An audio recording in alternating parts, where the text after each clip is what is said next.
मोहाली में हुई श्रद्धा हत्याकांड की जांच प्रोफेशनल तरीके से की जा रही है।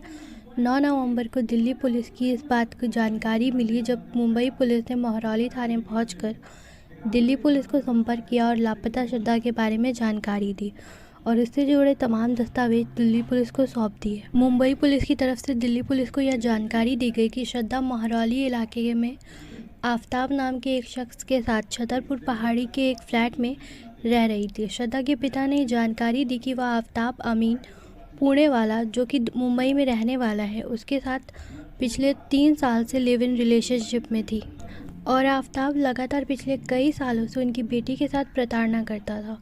इस जानकारी के बाद दिल्ली पुलिस ने मोहाली थाने में किडनैपिंग का मामला दर्ज किया और तफ्तीश शुरू की। जांच के दौरान आफ्ताब को हिरासत में लिया गया और जब पूछताछ शुरू की गई तो शुरुआत में पुलिस को गुमराह करते हुए यह बताया कि श्रद्धा उनके साथ लिव इन रिलेशनशिप में रह रही थी, लेकिन कुछ दिन पहले ही जिस किराए के मकान में थी उस मकान को छोड़कर चली गई।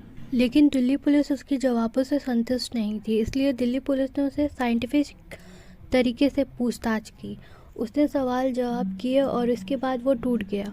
उसने श्रद्धा के कत्ल का गुनाह कबूल कर लिया। उसके मुताबिक मई 2022 को वह श्रद्धा के साथ छतरपुर के फ्लैट में रह रहा था। 18 मई 2022 को उसने श्रद्धा का गला घोंटकर हत्या कर दी।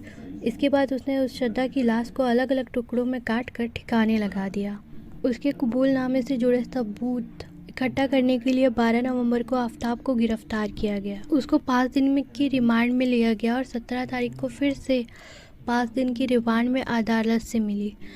आफ्ताब की निशानदेही पर मोहाली के जंगलों से कुछ हड्डियां बरामद की गई हैं। इनको जांच के लिए भेजा गया है, ये जांचने के लिए कि जो हड्डियां बरामद हुई हैं वो श्रद्धा की हैं या नहीं। इसके लिए उनके पिता और भाई का DNA सैंपल भी लिया गया है। इसके अलावा कई टीमें श्रद्धा का सर तलाश करने में लगी, लेकिन पुलिस को अभी तक सर नहीं मिल पाया है।